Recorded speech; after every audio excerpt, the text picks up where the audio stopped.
Give me the signal. You're good, Jim.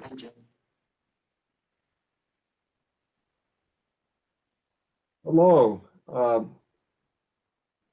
Welcome, everyone, to the fourth speaker event of Center for Spatial Business of this academic year. I'm Jim Pick, Director of the Center for Spatial Business at University of Redlands. I will introduce our speakers shortly. I wanted, first of all, to talk a little bit about the Center for Spatial Business, and I'm going to share my screen to show this.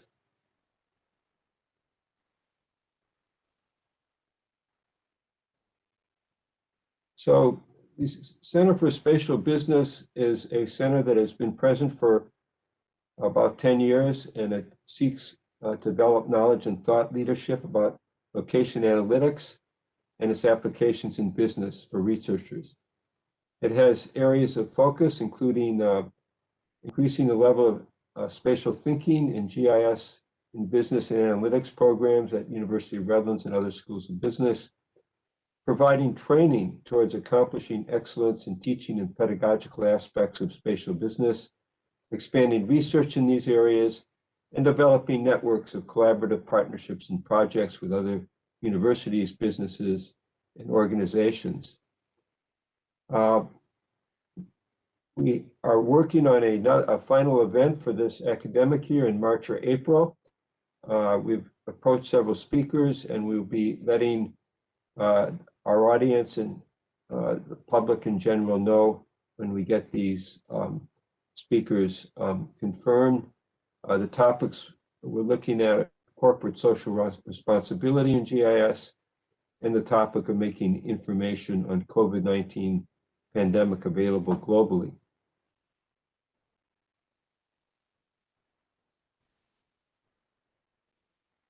Continuing, I want to acknowledge Dean Tom Horan, who's in the audience, and Dr. Steve Moore, Director of the Center for Spatial Studies at the University of Redlands. And if I miss any other university leaders in the audience, I apologize for that. I also want to acknowledge the center's graduate assistant, Zeb Khan, Juliet Easley, the executive assistant in the dean's office, my center colleague, Dr. Avijit Sarkar, and Luis Garcia, the university's audio visual services manager. Moving to the schedule for this evening, following this introduction of the event, I'm going to introduce the speakers, and then our first speaker, David Beitz, will be talking from 6:10 to about 6:25, 15 minutes.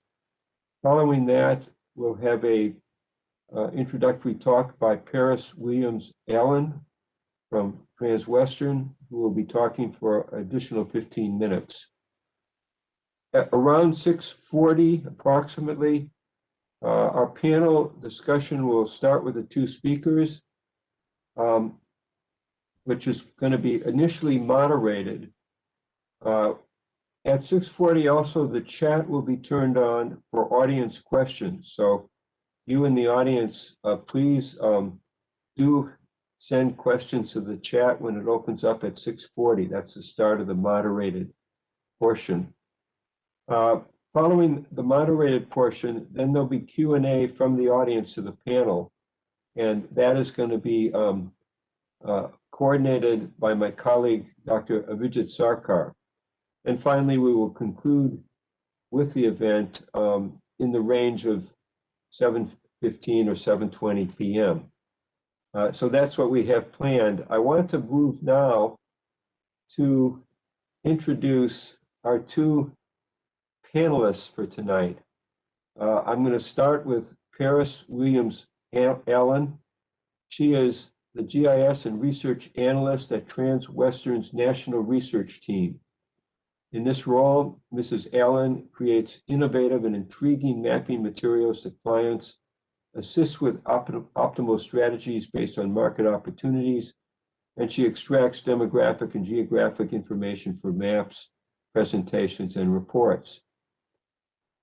Previously, Paris was GIS coordinator at the Miami Downtown Development Authority, and she also has served as GIS specialist for the federal defense contractor Leidos. Mrs. Allen received a Bachelor of Science in Geography from Arizona State University and an MS in GIS and Sustainable Management from the University of Washington. I'd mention currently she is also an adjunct professor of GIS and Geography at Broward College. And just to mention that Paris was the graduation speaker at the 2018 commencement of Broward College. Our second speaker tonight is David Beitz, who is the co-founder and partner at Beitz and Dye Geographics, the creators of Planned Grocery. Planned Grocery, a very productive enterprise that David will be talking about, was merged recently in January with Build Central, a Chicago-based construction real estate analytics firm in Mexico. And this merger has origins in Australia that David will be talking about. David graduated from the University of South Carolina with a bachelor's degree in math and science. Upon graduation, he worked for CDM Smith and Eden's commercial real estate company before co-founding Beitz and Dye Geographics. He co-created Planned Grocery for organizations to have better access to data on planned grocery stores and for companies to be able to use a platform for site selection, market planning, and due diligence research. David is the author of the book Location Analytics for Business, Research and Marketing Strategic Advantage. And he participates in major conferences such as Recon and S3 User Conference. He holds the LEED Green Associate certification from the Green Building Institute and a real estate certificate from the Urban Land Institute. It's with great pleasure that we have these remarkable speakers and panelists tonight. And with that, I want to introduce to you David Beitz from Planned Grocery. Thank you, Jim. It's a pleasure to be here with you and Paris, and would just like to thank the University of Redlands, for putting this on. I'm going to share my screen with you now.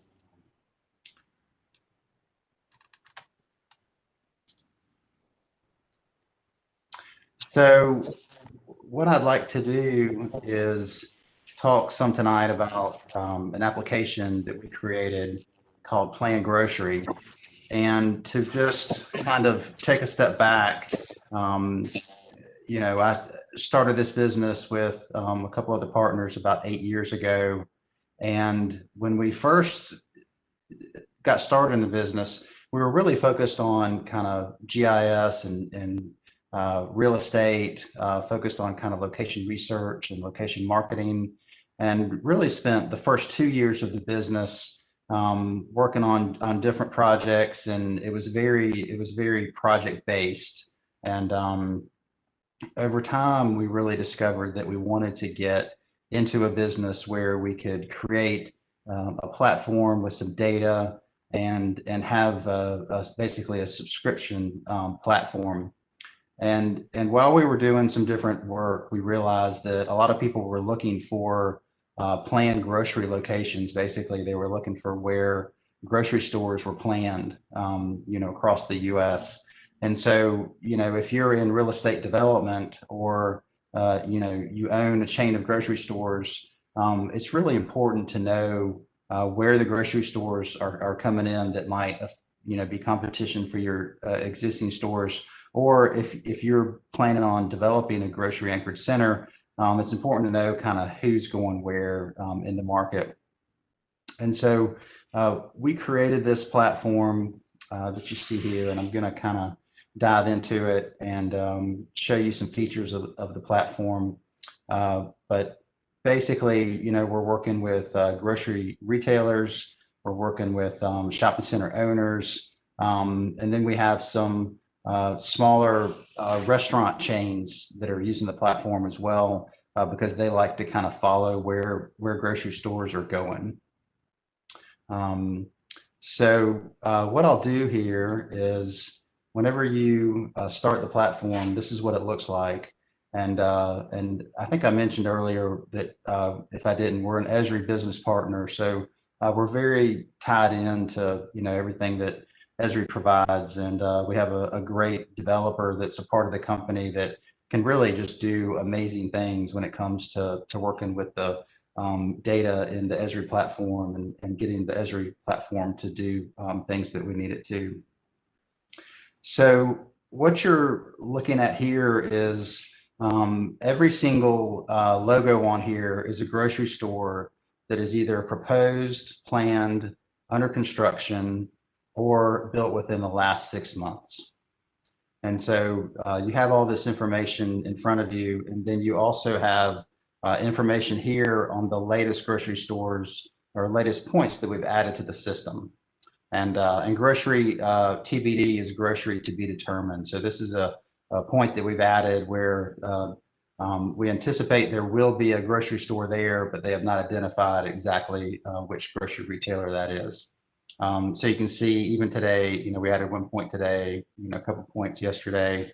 And so, we're constantly adding new points to the system.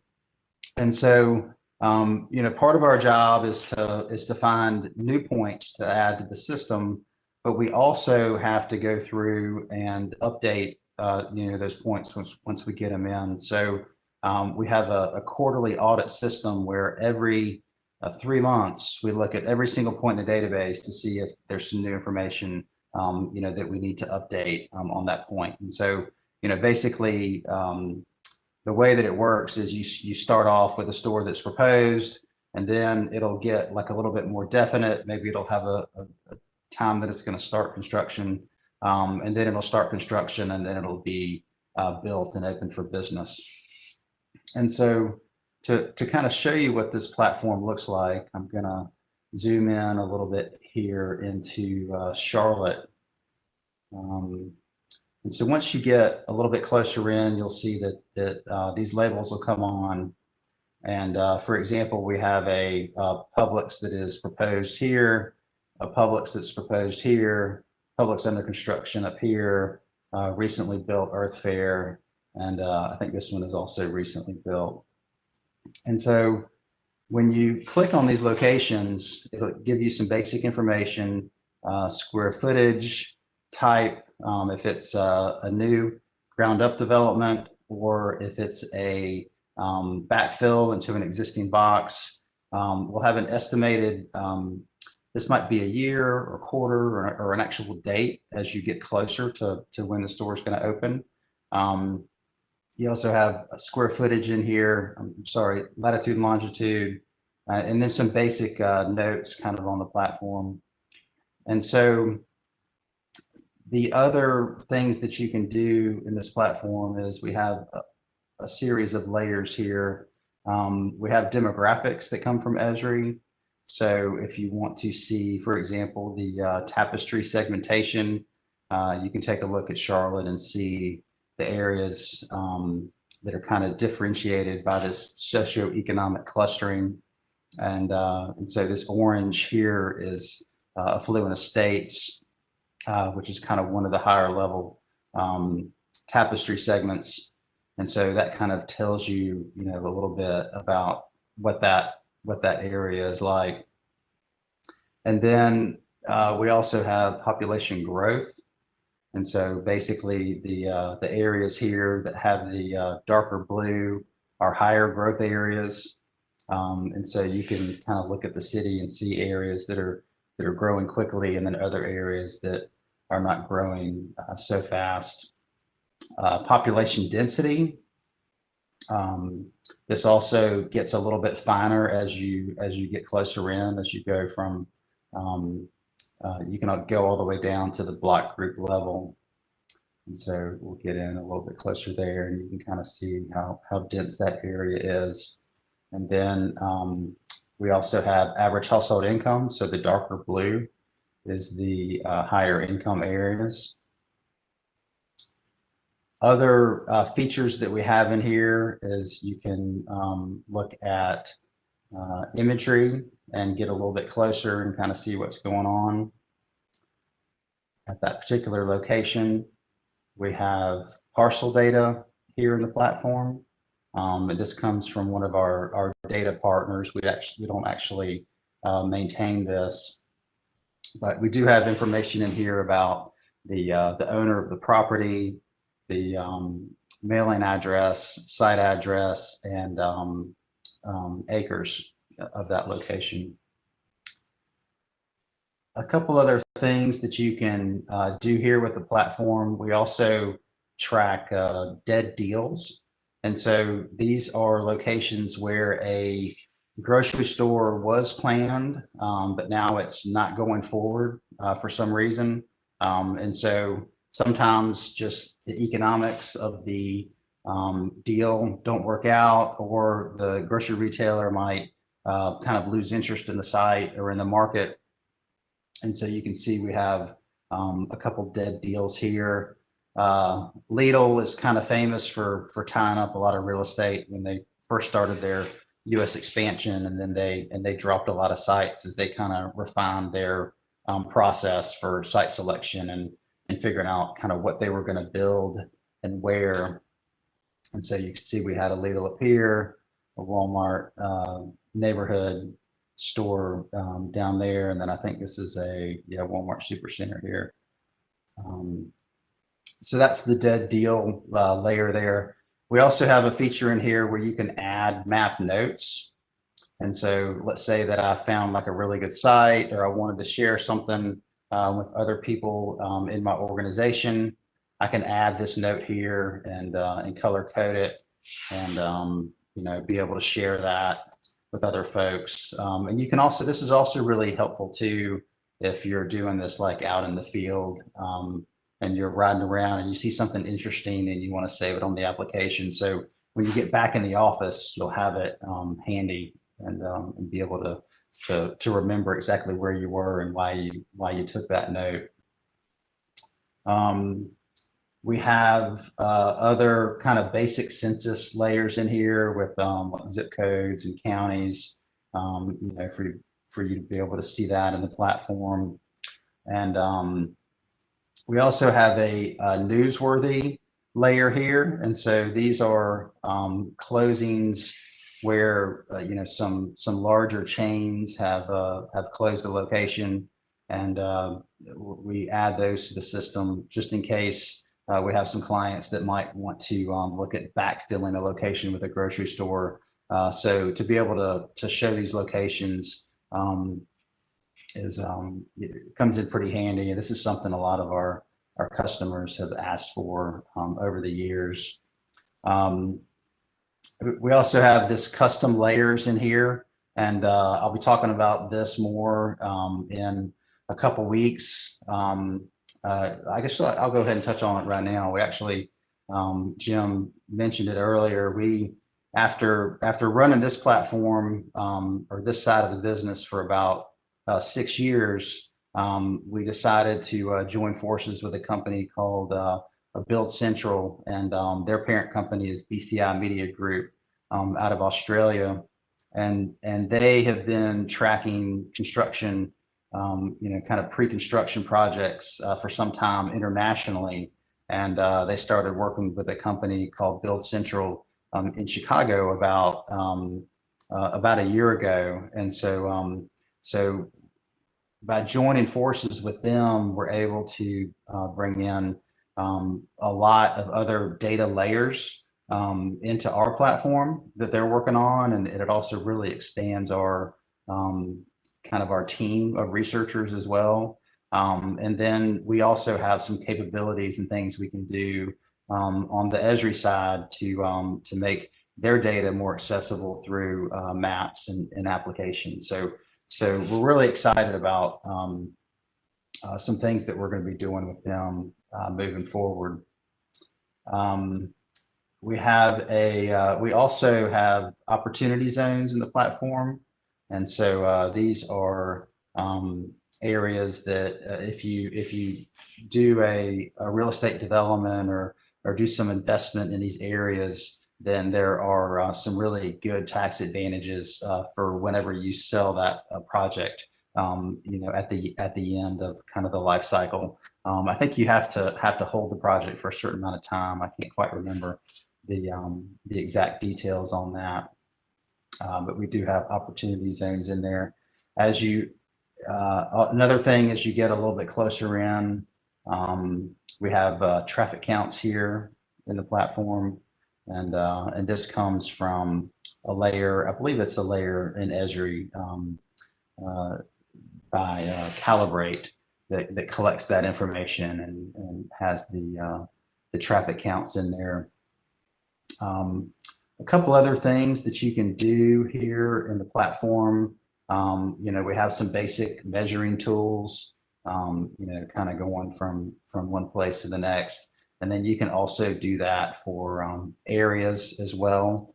If you're trying to figure out the area of a certain parcel or a site or something like that.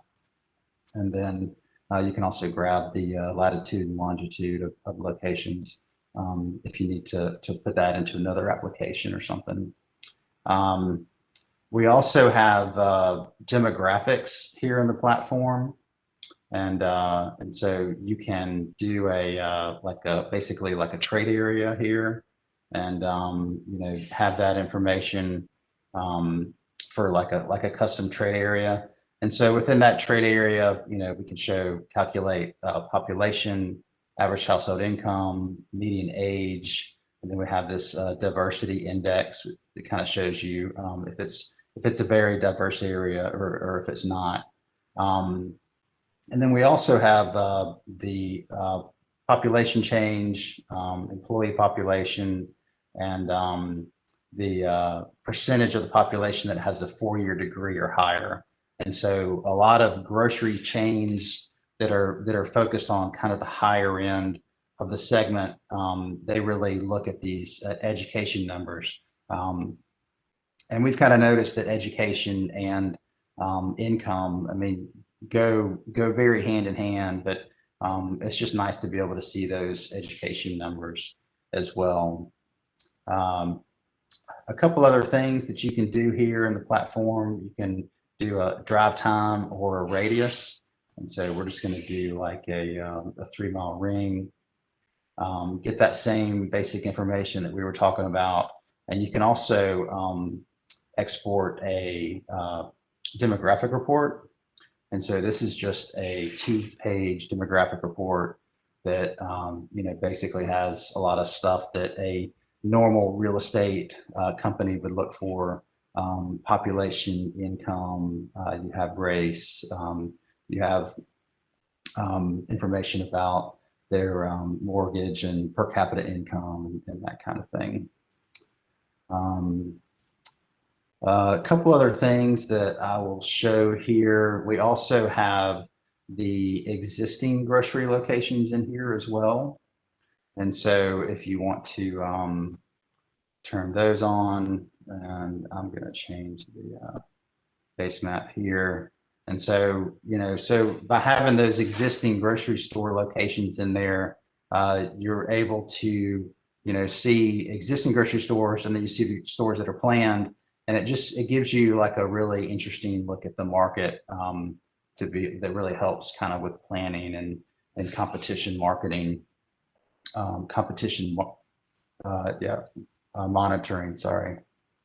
I'm going to turn that off. And then we have some other tools in here for you to be able to, I'm going to zoom out a little bit. And so let's say that I'm looking here in the Carolinas and I only want to see locations maybe that are proposed and planned. Then I have a filter here where I can only see locations that are proposed and planned.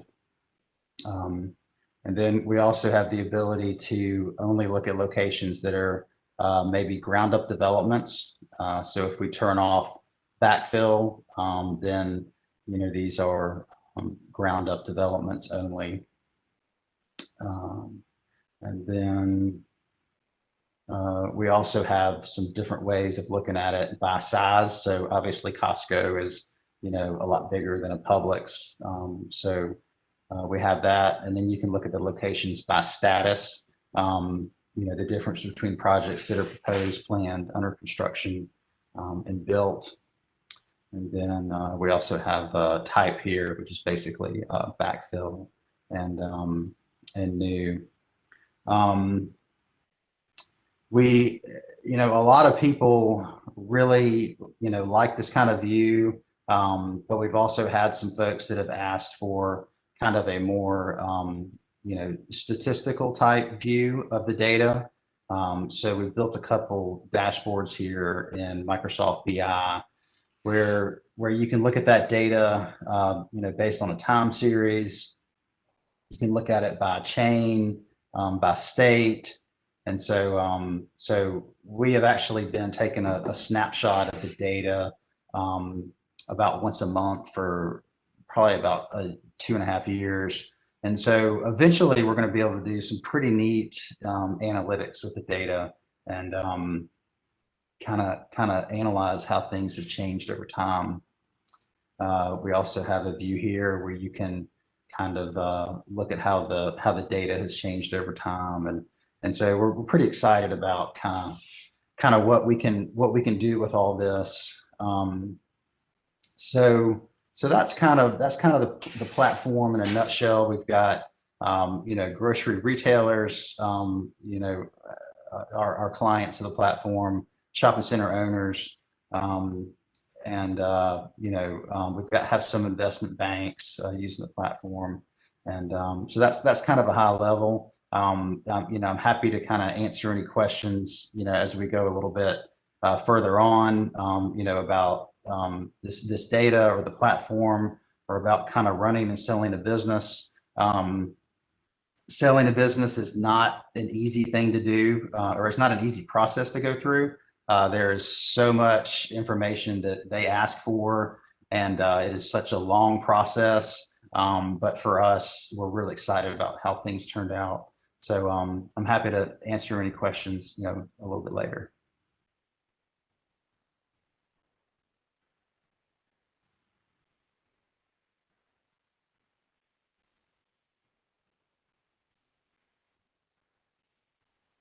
Karis, and for her presentation. So Paris, please go right ahead. Hi, everybody. Thank you so much for having me. And great presentation, James. Very interesting. I can see how Transwestern could probably work with you guys on finding a location for grocery stores, because I work with brokers that looking for grocery stores and stuff. So that's great. Great. Can you share the screen, Luis, so I can see?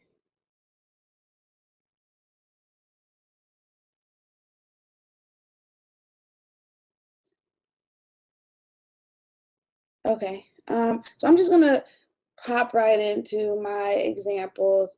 I work with brokers, and my products help them have a competitive edge against our competitors, which is like a JLL or CBRE. And sometimes, my maps close the deals just like that because they're innovative. I'm able to change them on the fly, update, whatever. So the first example, if you can go to the next, or pull up the map. Sorry, I have a Mac and it doesn't work well with WebEx. Yeah, if you can click on that link. But this is a map, a story map, that I created inside of the Esri Story Map Platforms map series. And this story map is a series of different maps combined into one, and it tells a story about the flow of goods that comes throughout South Florida, which is inclusive of Miami, Fort Lauderdale, and Palm Beach. But we start off at a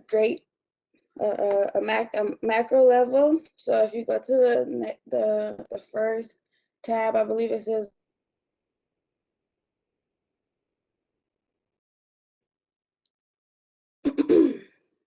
yeah. So here I placed all of the ports in the world because Florida, South Florida to be exact, is the gateway for South America for our goods and services to come through. But that's not to say that we don't get goods and services from other places in the world. So I took a shapefile and placed them on this map where it depicts all of the different ports throughout the world. And if you were to click on a point, it'll tell you some information about that particular point, but you don't need to click on it. If you can go to the next one, it says US ports. So if you can pull the map down, so you can see the US. Just pull it where you can see it, right there. So this ranks all of the US ports by its tonnage, and the number one,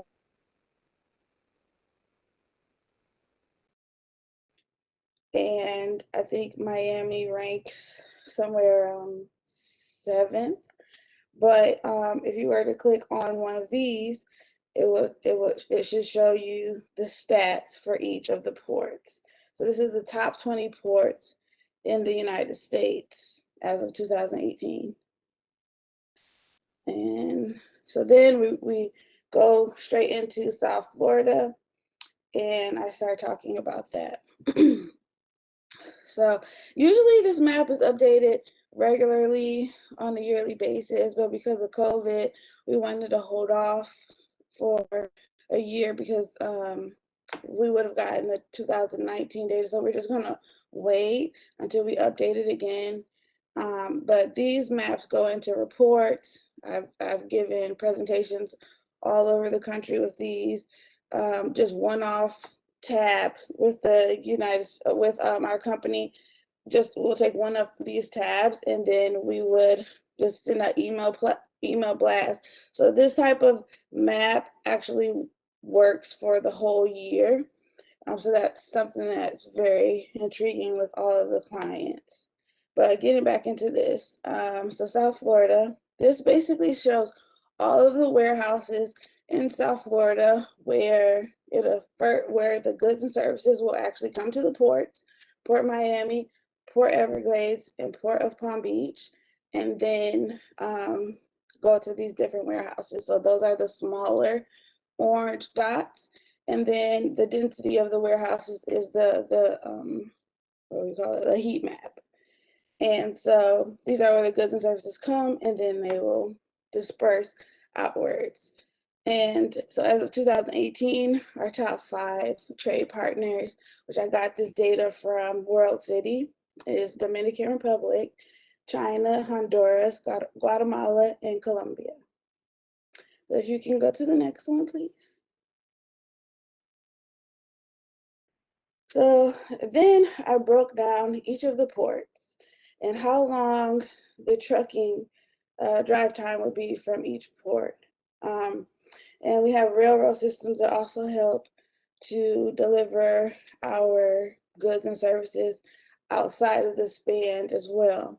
So one of my most requested tasks is to get a drive time from a location, and that's whether it's something like this, Or if it's, you know, I want to move my business to a different location, here are all the employee zip codes. Can you please give a drive time analysis from this new location I'm thinking about?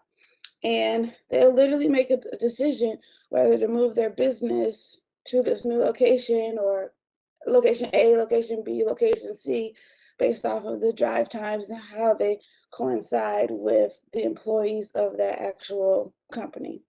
So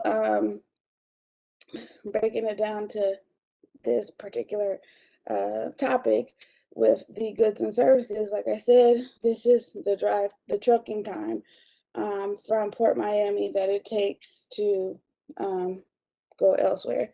If you could like zoom out some so you can see the span of it.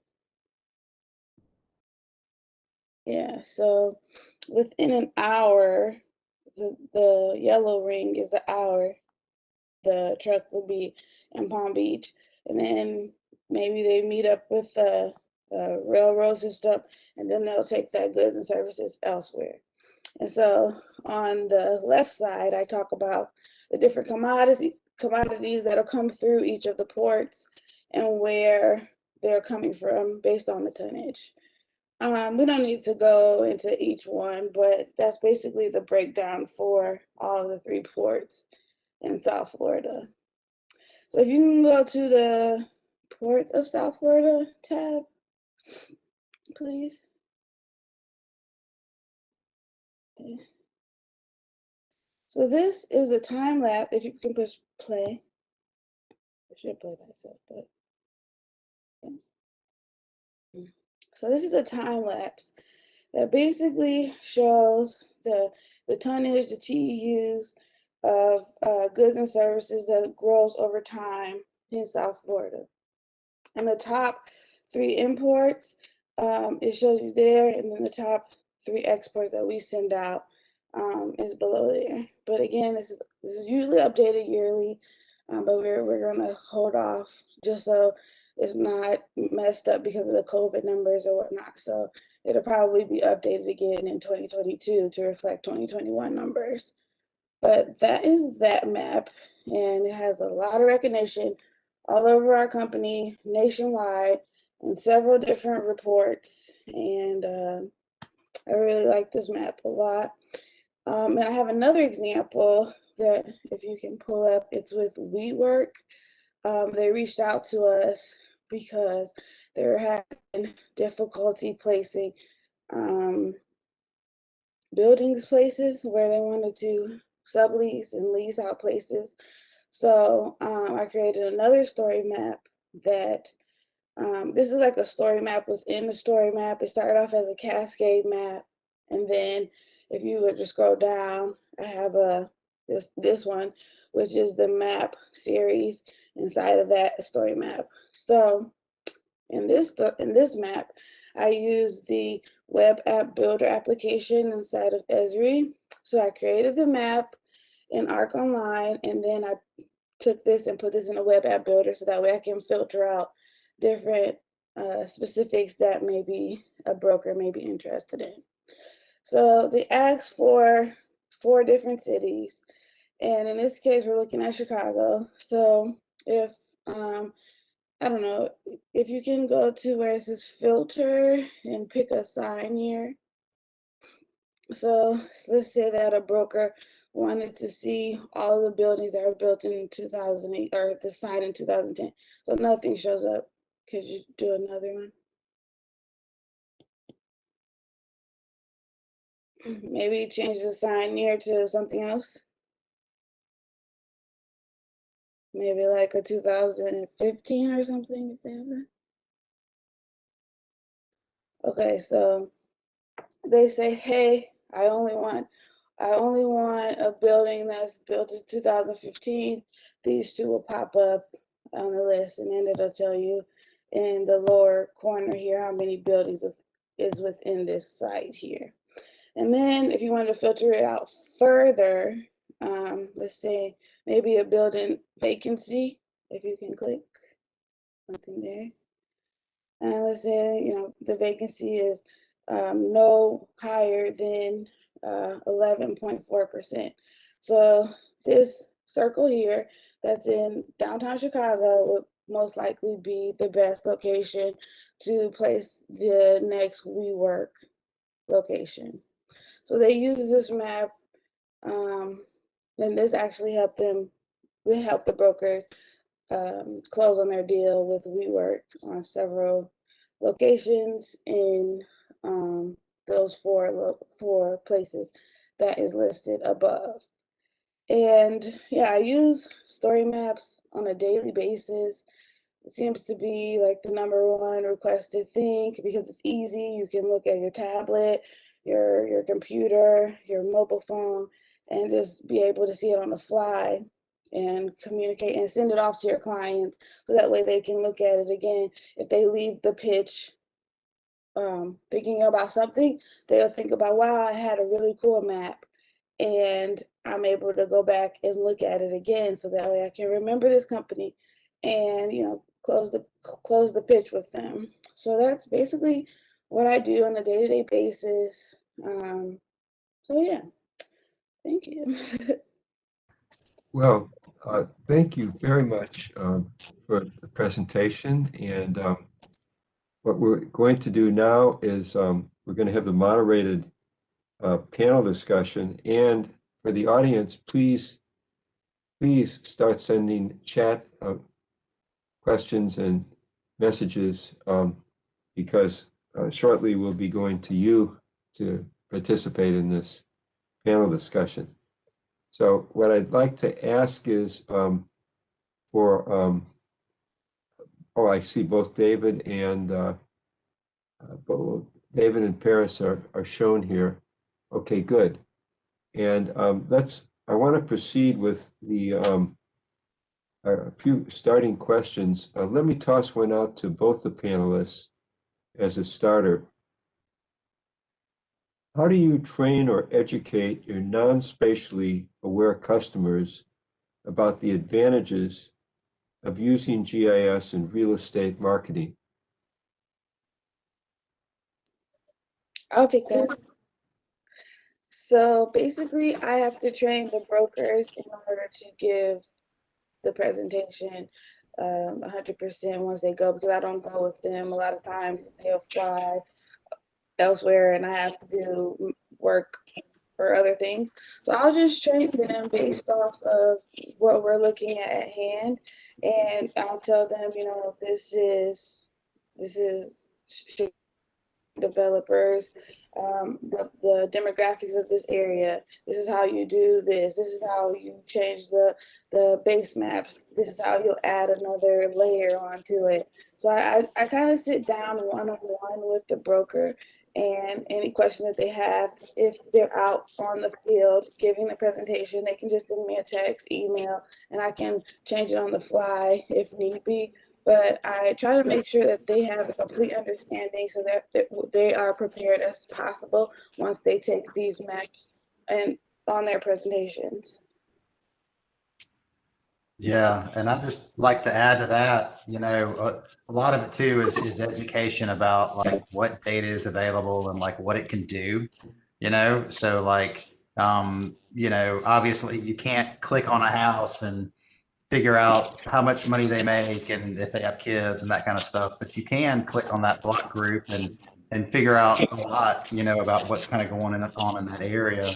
And so, you know, I know because I was at a similar role to you when I was at Eaton's and Avant, and you know, you would get a lot of sometimes you would get crazy questions like, can you do this? Can you do that? And it's all about kind of educating people is like, you know, maybe someday, you know, we'll be able to do that, but the data is just not there yet. And so I think it's just and just being really familiar with different data sources to be able to say, yes, you can do that, or no, you can't do that, you know, kind of thing. Yes, I agree wholeheartedly with that. So let me toss a question out to Paris. How did your undergraduate and graduate degrees help you to be successful in the real estate research and analytics you are now conducting with Transwestern? Oh, they helped me all the way. I did not know what GIS was when I started at Arizona State University. I actually went in thinking that I was going to be a broadcast meteorologist, but I needed to be in the geography field and go from there. But I ended up taking some GIS courses while I was at FSU, and I fell in love with it. And then I graduated, and then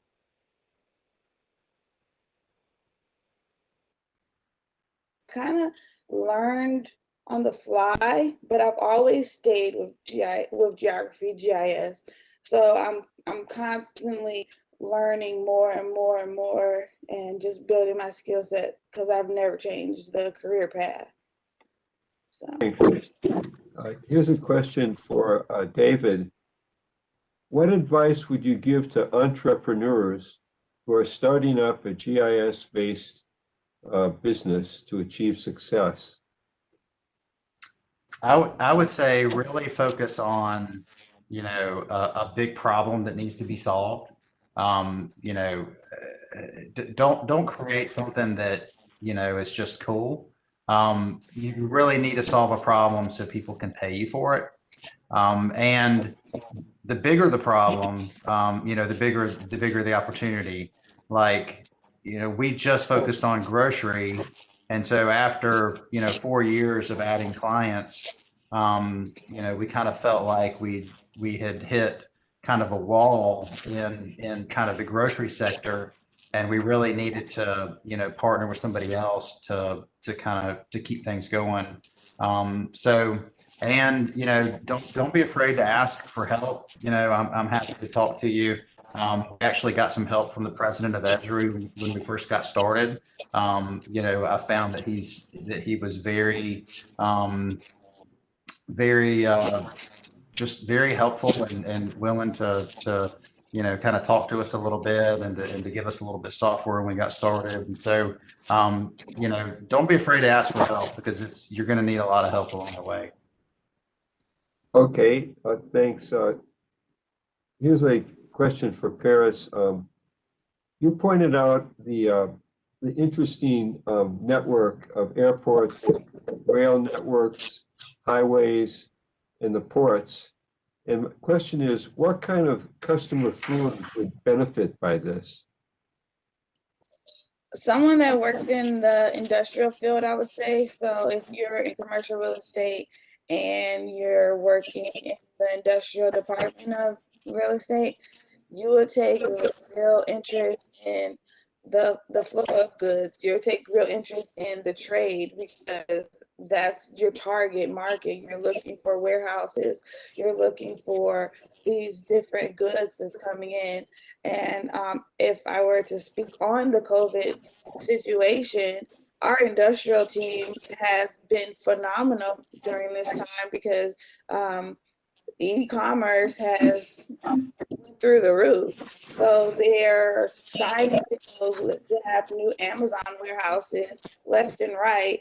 And while our office market has gone down because people are working from home, our industrial markets, they're doing really good. So they will take a map like this and be successful with it with their clients. Well, that's very useful for them, I'm sure. Speaking of COVID-19 pandemic, David, how has that changed the grocery chain planning for grocery locations? I think what has changed there is I think it's made it a little bit harder because people are working from home, now way more than they used to.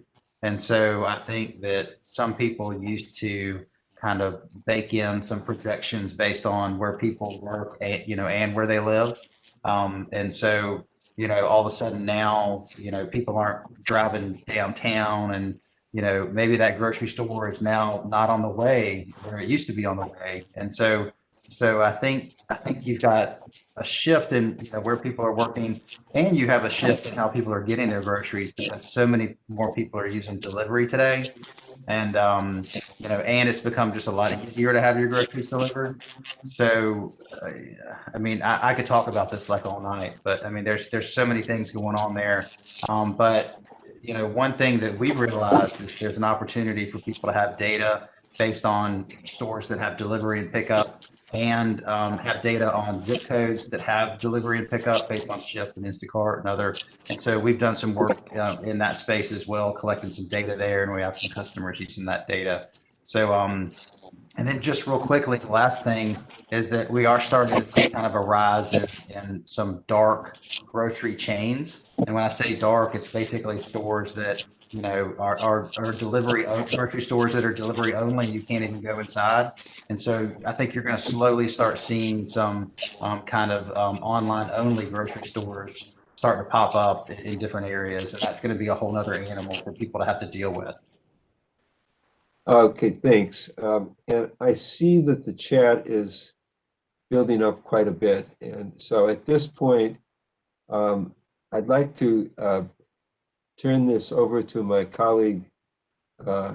Avijit Sarkar, and because we want to get to the audience questions. So please, Avijit, go right ahead.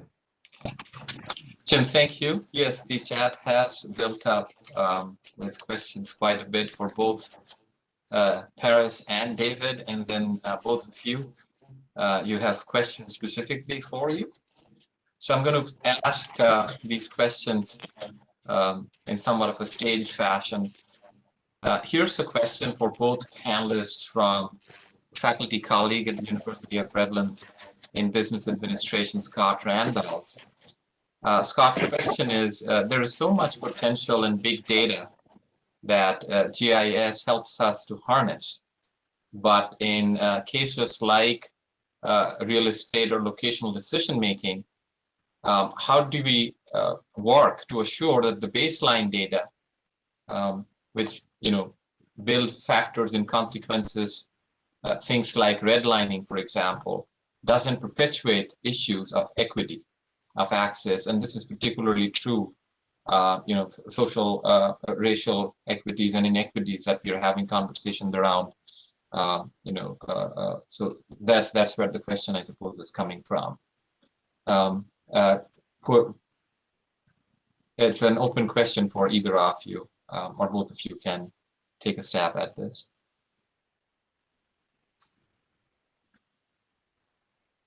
It's a loaded question, I suppose. Yeah, that's a lot. There's a lot going on there.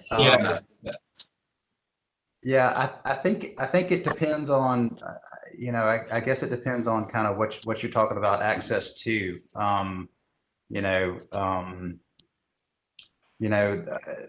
first thing that, and I don't know if this is kind of what you're referring to, but I think a lot about food deserts and, people that, Exactly. have difficulty accessing fresh food. And I know there's a layer out there about, food deserts, and, there's been a lot of work kind of done around that. And, that's just a tough problem to solve. It's like not an easy problem to solve, obviously. We actually had one of our customers was working on a kind of a food desert project in Texas, and it was like her neighborhood. She'd go to the grocery store and she had like 2 or 3 types of apples that she could get, but she'd drive like 15 minutes closer into town, and she'd have like 15 varieties of apples and just all this other stuff. And so it was like, I think the great thing about GIS is that it gives you ways to visualize that data, and if you can help visualize the problem, then you can kind of, hopefully you can help tackle it. I think you answered that perfectly. Are there any specific equity issues, Paris, that you are building in as part of kind of these visualization-based, map-based products that you're building for your clients? How often is that entering into conversations? I wonder if you have any comment on that. I would say I don't really work in though, like I don't get requests for on that front. Yeah. Okay. Let's move on. This is a question for Paris from also another faculty colleague of ours, Jill Jensen, in the business administration program. Jill is very curious. She finds the port heat maps and the top 10 in the US story map that you showed is both very interesting. She requests if you are able to speak about longer trends, for example, that you see over time in your analysis, right? As far as the flows of goods and products are concerned, are you seeing any switches, if you may, between the East Coast versus the West Coast in terms of volume, and also like the incoming goods into the US? So where Jill is getting at is just global interactions and network connectivity.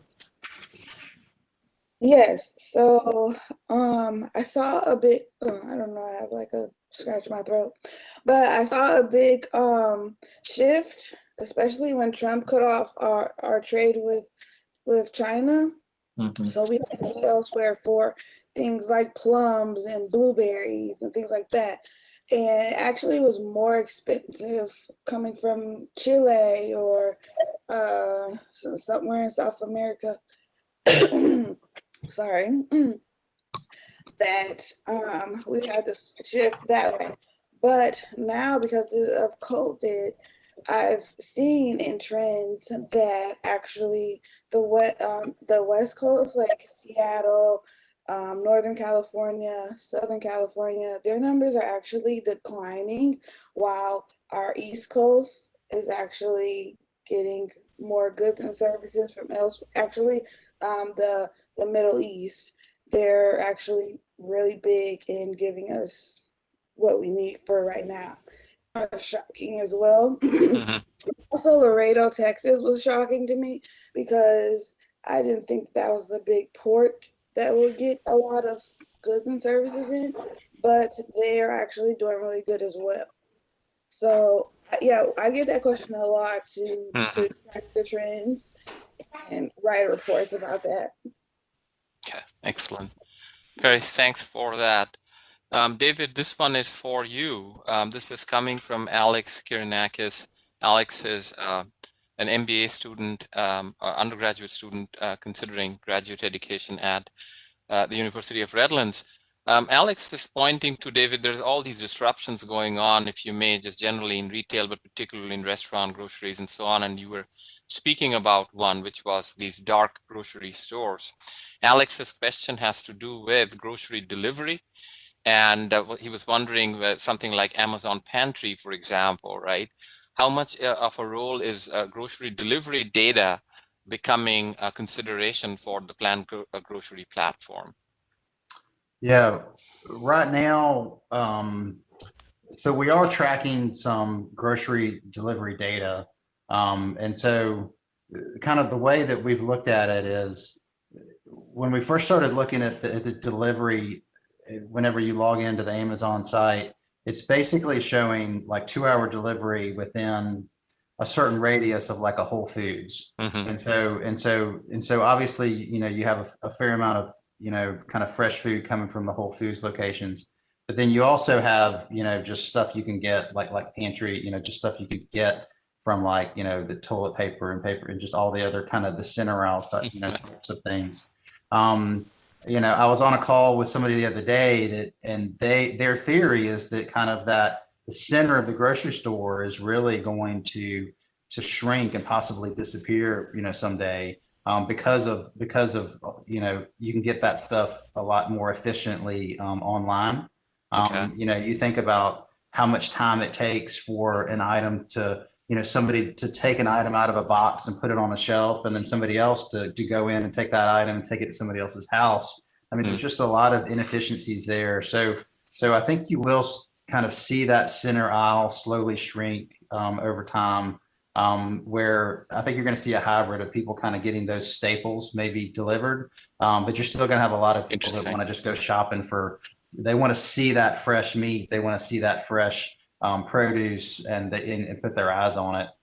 So And then just as I mentioned earlier, kind of the rise of grocery stores that don't even have locations. So it's going to be really interesting to see how that changes.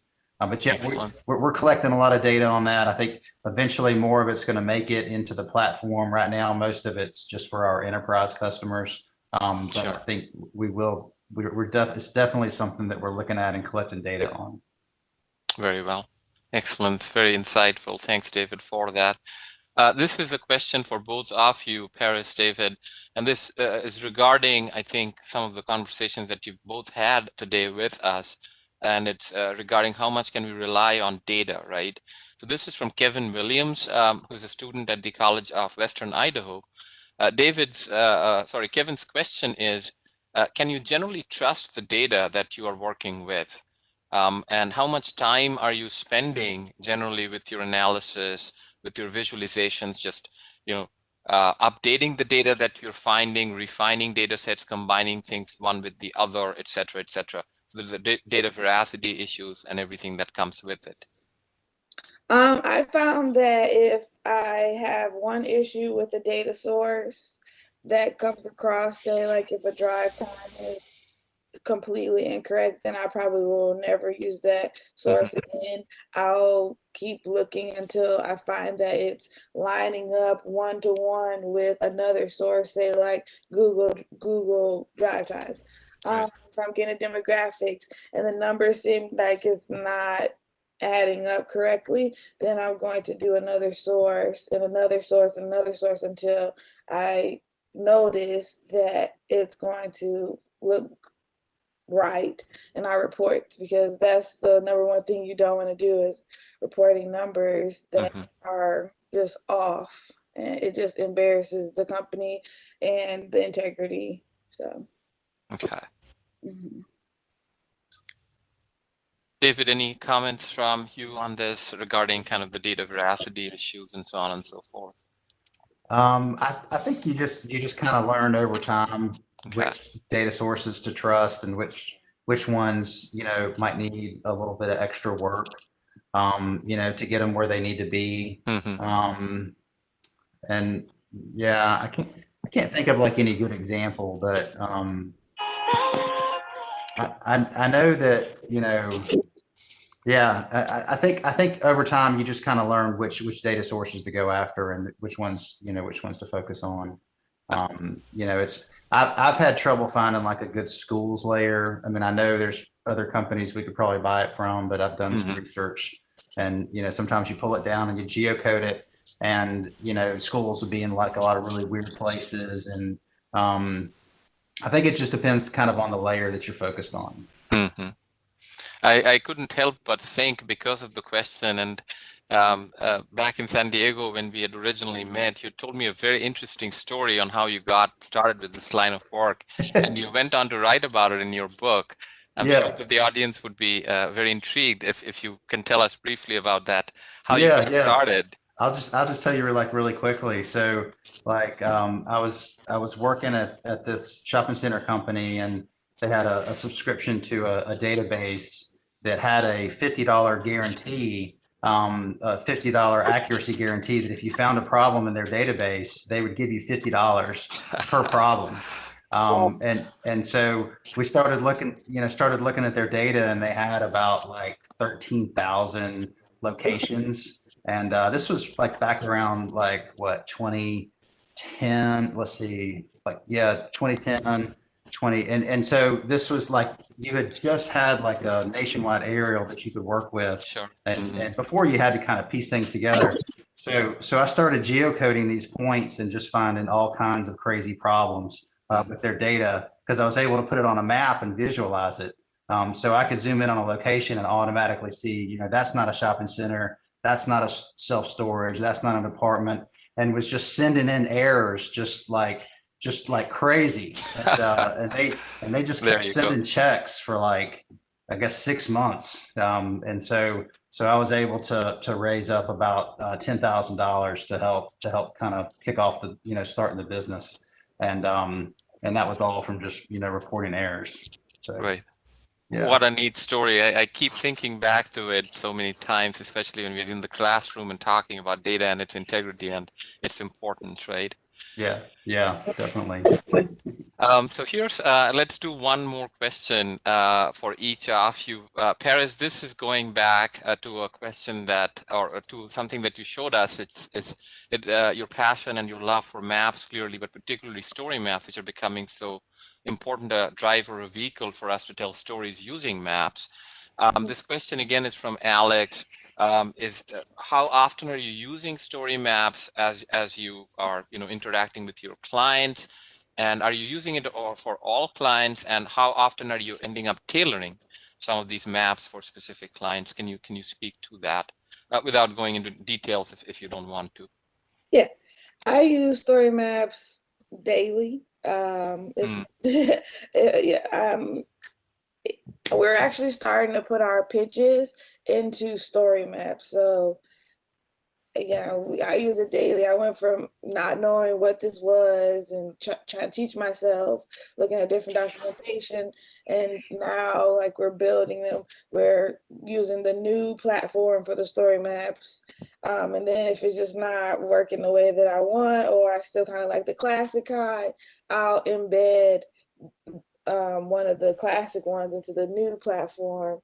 And yeah, like you said, it tells a story. You're able to write verbiage in there, add the mhm. map in there. Everything's is one concise place that all you have to do is send your client. I just send them a link, and then they send their Mm, clients a link, and that's what they'll pull up at the pitch, instead of having stack loads of paperwork that they have to take with them. absolutely. They can just have a link on a tablet. So yeah, I would Um, say daily.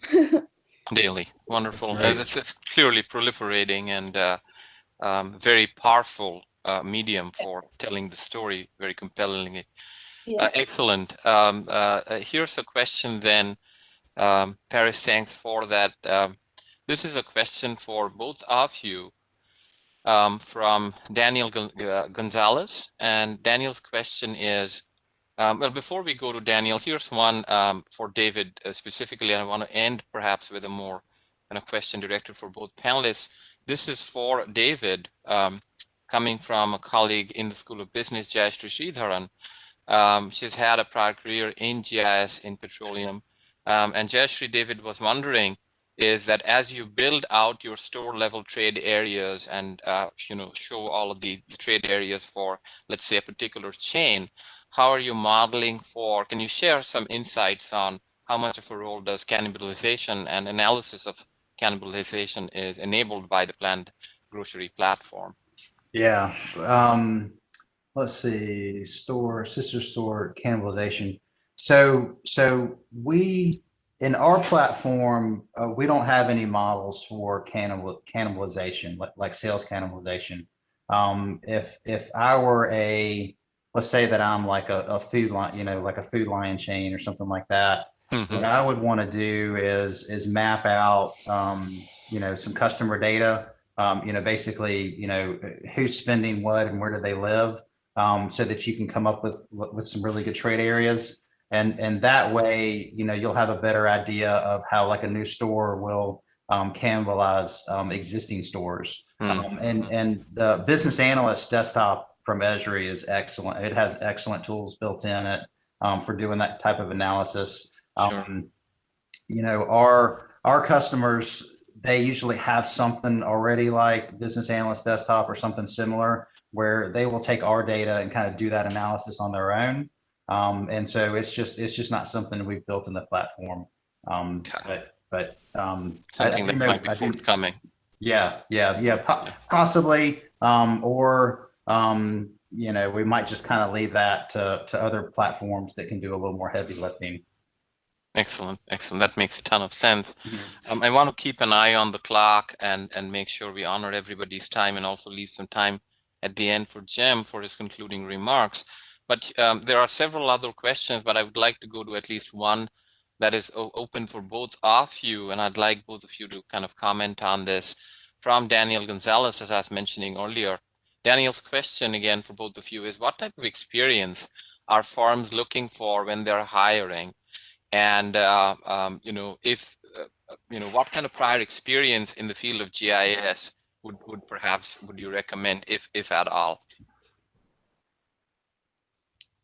I would say you need to have your degree in it, or at least a certificate. Okay. And if you had an internship, maybe, because I know you probably won't have experience right out of college, so internship. But I basically learned all the gist of it on my first job at Lidos, Mm. and then I just became more and more indulged in it, and just kept learning on the job and teaching myself. So I would say if you can add an internship or get the actual degree in GIS or a certificate into GIS, that'll help get your foot inside of the door. And then you'll just keep building on after that. Actually, with Lidos, they closed the whole office down, so everybody was laid off. And I was only laid off for 2 weeks. I had 22 job offers after I left there, Okay. and yeah, they spanned from all over the United States. But I ended up moving to Miami from Okay. Central Florida just off of my 3 years there. So it's Excellent. really a growing field and a need, I would say. Very well. That's very insightful. David, any thoughts? Yeah, I'd say from my experience, it's been really hard finding like locating good GIS developers, like Okay. someone who just has like just incredible programming experience and can just do like a really deep dive, especially into like the Esri tech stack. Um, I think if you can program in that type of environment, I mean, you will have so many opportunities to work on things and to work with other people. I'm not really a programmer. I mean, I used to do programming and I kind of got out of it. I really wish I would have stuck with it.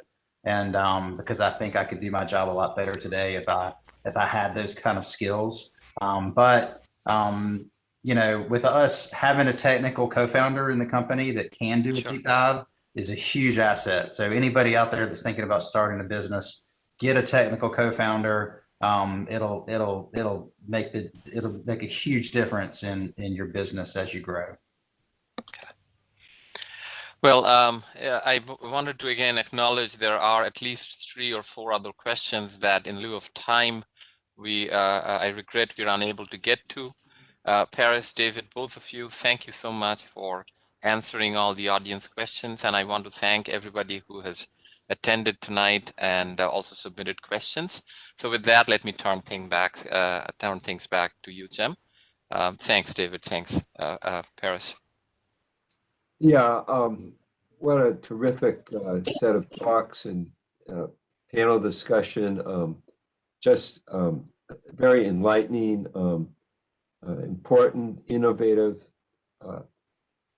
items were discussed, and I can tell you frankly, I learned a lot myself throughout the whole evening. And we have an expression of our appreciation, which is sort of a token that we're going to be sending to you through ground transport. So you'll be receiving that in the next several days. It's from the Center for Spatial Business and the School of Business to each of you. I also want to thank everyone who attended the event for the many thoughtful questions and discussion. A video of this talk and the PowerPoints, including story maps from the speakers, will be available soon at the center's website.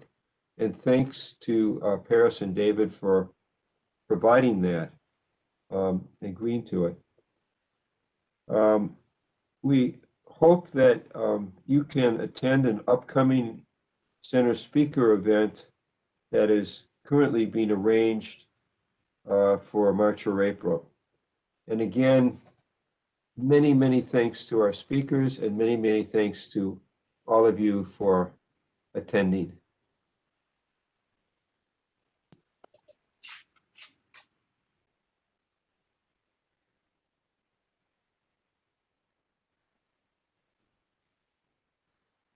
Well, thanks for having us. Yeah, So, thanks. Thanks, Jim. Enjoyed it. You're so welcome. Yes. If you're in California, come to visit our campus. We'd love to show you around and talk to you on our own campus. So let us know. That'd be great. Yeah, I appreciate it. We're going to be touring colleges here pretty soon, so I might take you up on that at some point.